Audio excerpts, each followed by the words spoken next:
उमरकोट में तालीम खाते के डायरेक्टर घोस्ट मुलाजमन खिलाफ कार्रवाई कंदे 7 प्राइमरी और 4 सेकेंडरी उस्तादन के नौकरियों में बरतरफ करे छड़ियो है।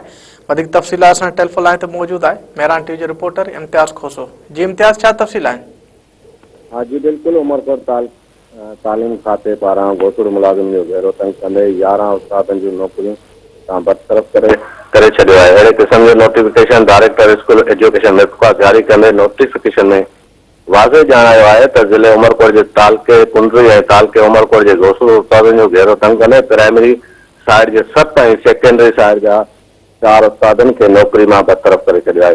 डायरेक्टर स्कूल एजुकेशन महकमा मुख्तलिफ स्कूलन के उस्तादन की बरतरफी जो नोटिफिकेशन मेहरान टीवी हासिल कंदे करे वरतो। जब नोटिफिकेशन में जणायो वियो 11 उस्तादन के मुसलसल ड्यूटी तां गैर हाज़िर रहण और 1973 ईस्वी के डिसिप्लिन कानून की भंजकरी करण ते नौकरियों में बरतरफ कयो वियो है। उस्तादन की बरतरफी जो नोटिफिकेशन डीओ प्राइमरी और DA secondary director general MND and बेन तालीमी अमलदारन के मोकलिया विया आहिनि। बरतरफ कयल उस्तादन बिना ड्यूटी करण के गैर कानूनी तौर पर पगारों और मारातों वठी रहा हुआ है। डायरेक्टर स्कूल एजुकेशन प्राइमरी और सेकेंडरी बरतरफ कयल उस्तादन में मोहम्मद रफीक, प्रेम कुमार, मनीष कुमार, जयपाल सिंह और दिलीप, जरीना, फातिमा और उसामा शामिल आहिनि। जॾहिं त बरतरफ कयल GST उस्तादन में विवेक नंद और अब्दुल अजीज, साले हुसैन और हुमा सोहेल शामिल आहिनि। बरतरफ कयल उस्तादन के बायोमेट्रिक जरिए गैर का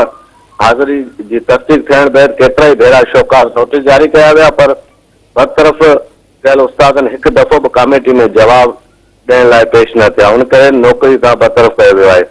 डायरेक्टर स्कूल एजुकेशन महकमा नोटिफिकेशन में वाज़े जणायो त घोसड़ो उस्तादन तालीम खाते में का भी जॻह न आहे। जी इम्तियाज, तव्हांजी महिरबानी।